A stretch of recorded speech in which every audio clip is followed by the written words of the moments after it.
It was a murder that left the city in shock. A violent carjacking last summer left Portia Pollock dead outside of her home in the 7th Ward. Now, she was a beloved woman by many in New Orleans, and today, the man charged in her death, Brian Andre, reached a plea deal with the Orleans Parish DA. Now, that plea deal reduces his second-degree murder charge and does away with a list of other charges. Mike McDaniel has tonight's top story. Man, sisters, man, out here taking L's. And listen, man, sometimes I say I don't feel sorry for these sisters because, you know, especially if you watch the live streams. Make sure you tune into the live streams. Like, if you miss my live streams on Ock Nation TV, you're missing, within a week, you're missing hundreds of stories. Okay? So if there's a story that you haven't seen on this channel, or a story you haven't seen anywhere, they're usually on the live streams. So make sure you join us every Tuesday and Friday at 9:30 p.m. on Ock Nation TV. The link is in the description box. And look at this woman. I mean, killed for her car. Not to have her car taken to a chop shop, stripped for its parts in a big cash payout.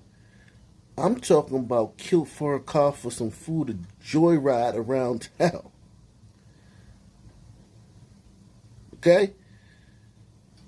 So this isn't some big, you know, cartel or some syndicate that's just stealing cars and they end up on at the port. They end up on boats going overseas and there's millions of dollars transacting. These guys are using these cars to joyride around town. And this woman lost her life for that. And this guy is going to get a plea deal because sisters and pasty liberals demanded it. And that's what you have to understand. If they had just asked for it, I might give them a break. But no. It was a demand. They demanded shorter sentences. They demanded prosecutorial review of all the prosecutors, change all the prosecutors out, get rid of all the prosecutors that are tough on crime, and replace them with prosecutors that are soft on crime. Bail reform. So this guy may have committed crimes previous to this and should have been in jail. But he's on the streets to kill this woman. Sisters demanded this world. It wasn't an ask. It was a demand. Portia Pollock was known for her passion in helping the elderly as well as bringing people together through music. She was adored here in her neighborhood, making what happened to her so troubling. Just steps away from the front door of what used to be 60-year-old Portia Pollock's New Orleans home, her name etched in cement. It was a huge loss for everyone. A reminder. I bet this woman gave 1,000% more to her community than George Floyd did when he was alive. I guarantee you. And I'm not saying, trust me, I'm not saying that they gotta, you know, shut down the world like they did for Floyd. But, Jesus, I mean, he got 3 statues and 5 funerals. And how many murals did Floyd got? I think it's somewhere close to 1,000 murals he has across this country.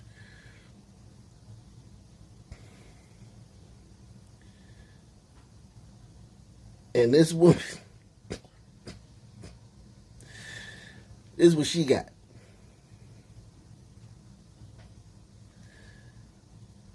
Just steps away from the front door of what used to be 60-year-old Portia Pollock's New Orleans home, Her name etched in cement. It was a huge loss for everyone. A reminder of a woman who neighbor Shannon Davies says brought so much life to her 7th Ward neighborhood. During COVID, she'd go out there and drum every once in a while, and it was a cathartic release for our neighborhood. Last June, the beloved drummer in Congo Square and therapist was leaving for work when she was carjacked outside her home on North Dorgenwa Street.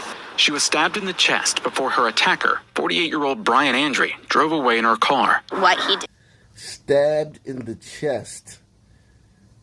So brutal killing. Now, we're not talking about shot, stabbed in the chest, bled out right there. Dude left in her car. And now listen, that's not all this woman was doing during the summer of Floyd and the Black Estadian Spring. Drumming and giving cathartic releases to pasty liberals. I 1,000% would bet you any amount of money that she was out there protesting and marching. And this reminds me of the 60s. I love what the young people are doing today. We got to stand up. We can't let them do us like this. And then got ran up on, stabbed up by Floyd. Let's keep it real. She got killed by George Floyd. She was stabbed in the chest before her attacker, 48-year-old Brian Andre, drove away in her car. What he did to Portia was so extremely violent. With a criminal record dating back to at least 1991, Andre was charged with second-degree murder, armed robbery, possession of a gun by a felon, and obstruction of justice. But in a plea agreement Friday, Andre pleaded to a lesser charge of manslaughter and armed robbery, erasing the other charges. I felt infuriated. Davies' neighborly friendship with Pollock made that hard to accept. That is murder. He didn't accidentally hit her in a car while he was drunk driving. He stabbed her. That is murder. There's nothing manslaughter about that. The agreement also removes previous charges of armed robbery and possession of a gun by a felon from 2020, which Andre was out on bond for when Pollock was killed. So, and listen, this was another demand, okay? A demand, not an ask. I'm talking about do it, or you want us to stop burning down your cities? You want us to stop protesting every day? You want us to stop blocking your streets? You want us to stop shouting them bullhorns and making a ruckus and tearing up your stores? Well, then do this. Let Sunmen off on crimes. Let them just run wild. Let Sunmen just run wild. And we'll stop. And we relented.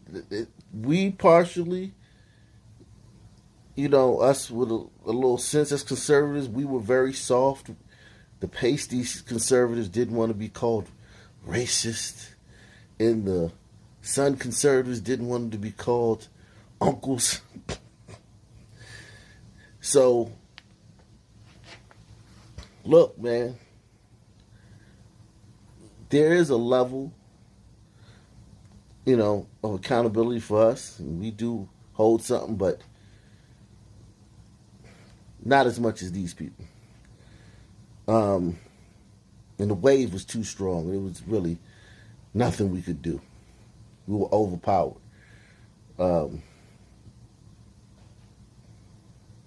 But now they're dropping previous charges that he was out on bond for. So this guy was out on bond for an armed robbery when he killed this woman. And they're dropping those charges. So this is some new stuff. This is how deep it goes. Now they're dropping priors. So they're not just dropping charges from the current situation. They're dropping priors from other situations.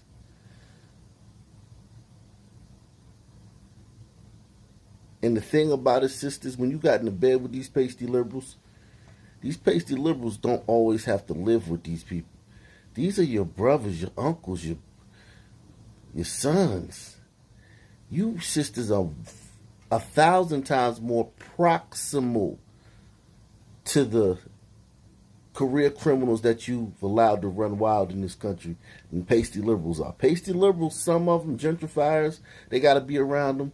But the majority of them are not around these guys like you are. You're around these guys all the time. And you're in more proximity to these guys. The agreement also removes previous charges of armed robbery and possession of a gun by a felon from 2020, which Andrew was out on bond for when Pollock was killed.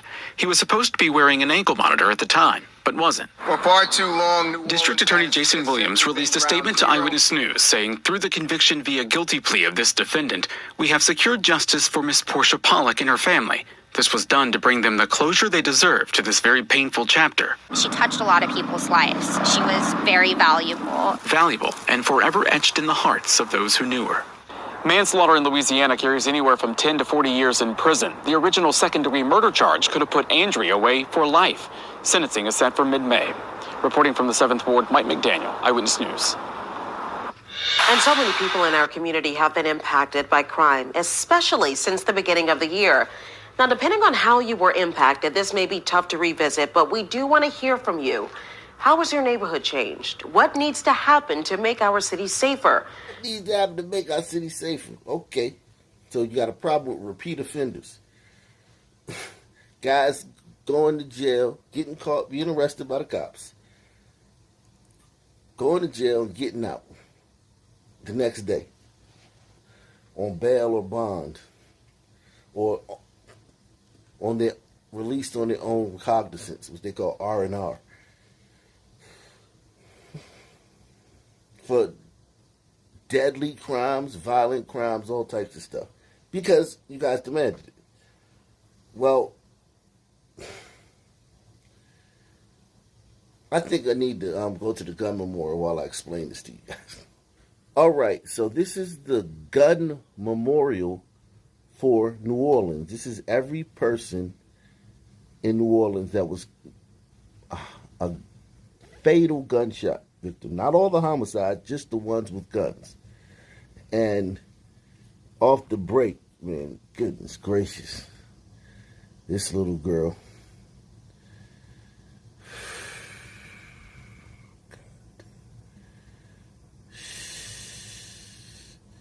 shot by her brother. Oh my God. Jesus, 3-year-old. Jesus Christ. The way you make your community safer. Jesus Christ. Look at this guy. Killed this old guy, 63. Well, he was one of 18 people shot in a 72-hour period in New Orleans. But the way you fix this, man, is by, when you arrest the criminals like the police do, you keep those guys in prison until their court date. And then when their court date comes and their trial comes, or if they plead down or whatever, or they and we get to the sentencing phase, then you give them harsh penalties, long sentences. It's fairly simple. My God, look at all these Sun people that have been killed this year. What are we down to? Man, we're still this year. Now, this is everybody. This is not just Sun people that were killed by guns. This is everybody. A Chicago man accused of a brutal killing last weekend is now facing murder charges. But it took an unusual move after the state's attorney's office did not approve the charges. WGN's Dana Redbick is live at the Cook County Criminal Courts building tonight. Dana. The details of this case are just horrific. The offender accused of beating a man with a hammer. The victim had between 20 to 30 wounds to his head. And in this rare move, the Chicago Police Department overstepping Kim Foxx's office to move forward with this murder charge. It's a crime that began inside a third-floor apartment of this Inglewood building in the 7100 block of South Low and ended with 31-year-old Gregory Stamps behind bars. A brutal attack that left another man dead, repeatedly beaten in the head with a hammer. According to Chicago police, Gregory Stamps met the victim, 42-year-old David Castile, Sunday night at Club Escape, a bar in the 1500 block of East 75th Street in Grand Crossing. Castile gave Stamps a ride home and went up to his apartment. Court records show later that night a neighbor saw blood in a hallway and called police. Once on scene, they found Stamps covered in blood. He initially told officers he fell down the stairs and landed in a pool of blood, but then later admitted he hit the victim numerous times with a hammer while inside his bedroom, claiming self-defense, that Castile tried to rape him. Stamps admitted he dragged the victim down 3 flights of stairs and outside, leaving him with no clothes on, throwing his belongings in the dumpster. Castile was still alive when police got there, but later died at a hospital. Detectives say they found the hammer in Stamps' bedroom and the victim's wallet in his pocket. The Cook County State's Attorney's Office did not approve murder charges. But on Tuesday, according to this arrest report, Chicago Police District 1 Detective Commander Charles Brown overrode that decision, feeling there was overwhelming evidence for Stamps to be charged with murder, an extremely rare occurrence, according to legal experts. So this is what it takes in the city of Chicago. The police got to override the district attorney. They got to just say, look, this was a murder and you have to prosecute this. And of course, the lovely Kim Foxx up there in Chicago, she's one of this new wave, this new age of prosecutors that believe that when a son man commits a crime, there's all these other factors, slavery, institutional, systematic, racism, all these other things that contributed to it. Thus, he needs to be treated differently than his predecessors in previous generations and people from other groups. And that's woven into their logic and woven into their practices at these district attorneys' offices in these major cities. That, well, he's a son man. He's been through a lot. His ancestors were in bondage, and poverty is rampant in this community because, of oppression and societal factors, lack of access to housing, and all these things make his proclivity and his abundance penchant for murder something that we have to treat less of as a crime, but more of as a disease, an ailment. What? He's the victim. So you have rampant crime now. More murder, more shootings, more innocent people killed. Under the guise of making sure that these guys get a fair shake, because, when a glider kills somebody, the police, take them to Burger King. You know what I'm saying? So we gotta right the wrongs of the past. But on Tuesday, according to this arrest report, Chicago Police District 1 Detective Commander Charles Brown overrode that decision, feeling there was overwhelming evidence for Stamps to be charged with murder, an extremely rare occurrence, according to legal experts. Very, very rare. Generally what happens is the police investigate, they take it to the state's attorney's felony review unit. felony review decides whether or not it should be filed, and it is rare. I can't remember the last case where the felony review assistant has been overruled by the Chicago Police Department.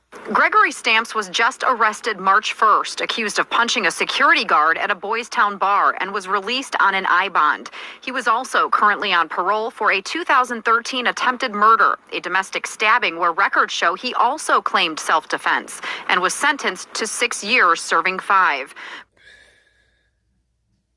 Now, this guy's a bundle of sticks.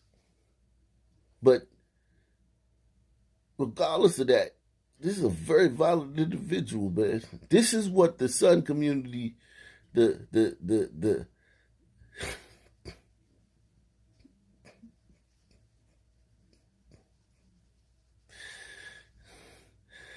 LGBT community is like in the Sun community. Because, we're just different. These the guys you got running around in the LGBT community and the hardened criminals, man. Hard criminals. Wow. Isn't it funny, like, when you look at our athletes, right? Look at our athletic class of the athletes. Like, every time you see an athlete getting arrested, it's usually a sudden man. Look at our celebrity class, actors and singers. Every time you see one of them getting killed, a rapper, a singer, or entertainer, it's just sudden man.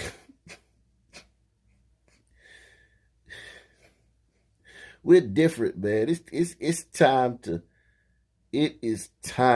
to face it. We're different, man. Between 2009 and 2012, he was also charged with retail theft, prostitution, and domestic battery. We did look back, and the last time this override was used was this past September in the shooting in Chicago on the northwest side that claimed the life of a 7-year-old girl and wounded her sister. So think about it. They had to override, the last time they had to use this override to override Kim Foxx's office, the Felony Review Board. The last time they had to use this was when some Sun man shot a 7-year-old and wounded her sister. They weren't going to prosecute that.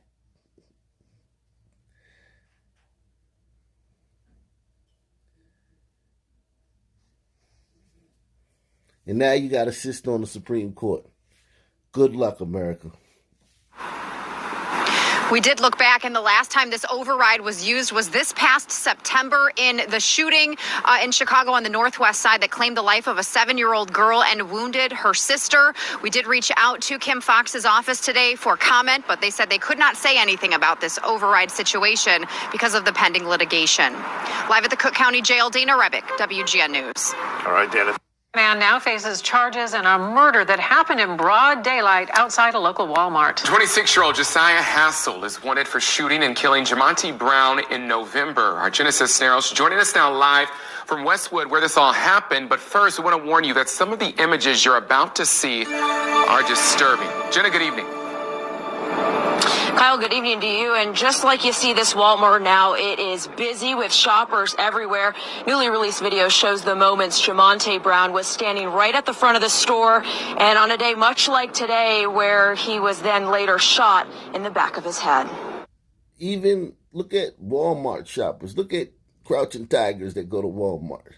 Look at gliders that go to Walmart. Look at hombritos that go to Walmart. And then look at sunmen that go to Walmart. We're just different, man. In the middle of the day and in a crowded Walmart parking lot, you'd never imagine a shooting to happen right before your eyes. And it's just insanely senseless that somebody would do something like this. Surveillance video shows Jamonte Brown waiting for a ride when Josiah Hassel's car pulls up. Hassel walks up behind Brown, points a gun, and shoots him right in the back of the head. Brown falls to the ground, and Hassel speeds off. Look at how these other people set him up. They stood there and they saw the guy coming up behind them. They rocked him to sleep. What's going to happen to those two people? Probably nothing, because probably nothing going to happen to the guy who shot him, comparatively to what he deserves. This is Walmart. Think about this, man. Next time you go to Walmart, I want you to think about this. I just did a live stream a week and a half ago, about another shooting at a Walmart involving a Sun Man. But that Sun Man is international superstar, international recording star, a celebrity. We're different. So maybe these prosecutors are right. Maybe they think about it. You can't treat us like everybody else. Remember, what was the problem in the 2000s? Too many jails. Even though crime was down because the crime bill was still in effect and crime was dropping. But the problem was there's too many jails. Privatized prisons. They building prisons everywhere. They keep building prisons. And even though crime was down from 94 until 2020, crime was slowing down. Now, of course, the crime in our communities was still way out of proportion to the rest of the communities. And it was just like insanely out of proportion. But it was relatively low compared to what's going on now.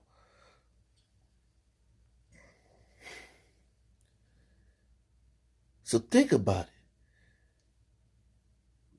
If when crime was down for that 20-year period, 20-plus year period, and they were still complaining that they had to build, the gliders keep building prisons to lock us up and make money off of our free labor. Now with this crime wave, think about how many prisons they would have to build if they didn't just look. Some of you, look, man, you can't prosecute all this. Let some of them go, man. If during this uptick in crime, I mean, murders up 40% in Blackistan, carjackings are up like 400%, smash and grabs are up like probably 10. That was a very rare crime. It's probably up 10,000%. Follow home crimes, home invasions, robberies, everything's through the roof. DV, everything's through the roof. Femicide, everything's through the roof. Now, if they didn't grade us with a curve like they do with the SAT, like they do with affirmative action and hiring and college admittance, and, just a lot of things. If they judged us just like everyone else, they would have to take a state, like one of them flyover states, and just turn that into a penal colony. Surveillance video shows Jamonte Brown waiting for a ride when Josiah Hassel's car pulls up. Hassel walks up behind Brown, points a gun, and shoots him right in the back of the head. Brown falls to the ground, and Hassel speeds off. There was a squabble over a small sum of money. And that's what this was about. 26-year-old Josiah Hassel is facing aggravated murder, and felonious assault charges. He's incredibly dangerous. Anybody willing to do something like that should never be on our streets. Right now, police don't know where he is. We have the right guy. We just got to find him. Westwood community leaders say neighbors are still on edge from this incident. They're still concerned, like I've heard from neighbors, to go back to that Walmart. They see it as a place where there's a possibility that they could still be in the line of fire. While Hassel's record only shows a DUI from years ago, Dieter's questions just how many offenses he's committed. Think about how brazen this is to go and shoot somebody in the back of the head at a Walmart in a crowded parking lot. The mentality of that. It's really hard to believe that this was his first violent offense. Now, 97% of the sisters who heard him say that are thinking, they demonizing our men. How do he know? His record don't... They always putting extra stuff on us, on our kings. And 90% of the brothers is like, yeah, I mean, facts. Like, if that wasn't his first rodeo. Because we the ones out there doing that stuff. We know. What that brother did, man, that's a different type of brother right there, man. That's not your first, like, your first one is, you know, you like get up with your boys and, you know, y'all ride past 70 miles per hour and just shoot out the window. Or you running away shooting somebody or something. Or, you know, your first rodeo ain't rolling up in the McDonald's, in the Walmart, right in front of the store, under the camera, in a crowded parking lot, blowing the back of somebody's head out. The sister's gonna yell racism and they judging him wrong and he's the victim. But both brothers is thinking, yo, I've been out there, man. This is not this guy's first rodeo. This gotta been around. Now, if convicted on all charges, Hassel faces life in prison. Dieter says he's likely not in the area, but he believes someone here may know where he is. So if you do know where Hassel is, you are asked to contact police. For now, reporting live in Westwood, Jenna Cisneros, Local 12 News. All right, Jenna Cisneros leading us off tonight. Jenna, thank you so much. And there is no indication the other people in that surveillance video were actually involved here. If these other people in this situation weren't involved, this tells you about the character of some people, man. Like, the fact that they wouldn't warn this guy. The fact that they wouldn't say, hey, man, watch out. Like, just think about how this is more of an indictment on the son character than what the chief said about the suspect here. Having to have more violent crimes on his under his belt than he's been caught for. The fact that the reporter thinks, the fact that they think that these people had nothing to do with it, that they just was like talking to some guy, and a man walks up slowly behind him with a gun, puts it to his back of his head. And look at, this is the moment of impact. And there was no, look alive. 12 o'clock, like nothing. 6 o'clock, like it was nothing. Just, you're talking to somebody. You know, here comes a guy creeping up behind him with a gun. Just keep talking. The fact that they believe that I don't know. Whether these people are involved with it or not, these two people, I would just assume that they were involved in it, because you wouldn't think that somebody would be that crappy of a person, or two people. You wouldn't think you could find two people that were that crappy of a person, and then they're both together. What are the odds of finding two crappy people like that and they're both together? Like, you would have to scour the countryside to find two people that are that crappy, that are that emotionless, callous, and just, I can't even think of words to describe them, but They really believe it. Some people say, oh, we ain't nothing to do with that. They were like, yeah, I mean, I can believe that. That's how some people are. They'll just see somebody walking up behind somebody, shooting somebody in the back of the head, and they'll just sit there.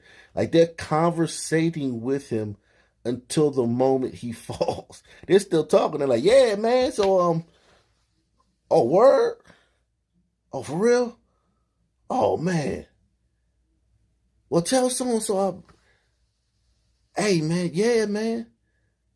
Yeah, I remember that back in school, man. That was crazy times, man. We had so much fun back in school. Remember Miss Jackson? Yeah, her class was the best, man. And they just, the whole time, they're watching someone walk up behind you with a gun and pointing it to the back of your head. And it's like, yeah, Miss Jackson's class was bang.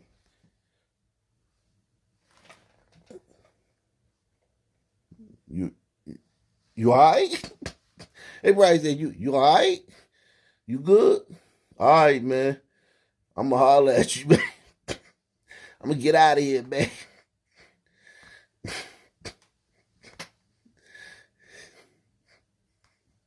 All right, Jenna Cisneros leading us off tonight. Jenna, thank you so much. And there is no indication the other people in that surveillance video were actually involved here. The prosecutor also shared concerns that once Hassel is caught, his bond won't be high because of a recent Supreme Court decision that says public safety can't be a factor when setting bond. Let me translate that for you. The woke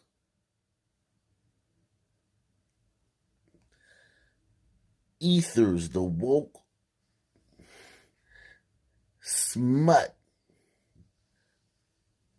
dirt and grime from these woke movement led by these sisters and these pasty liberals has reached the Supreme Court.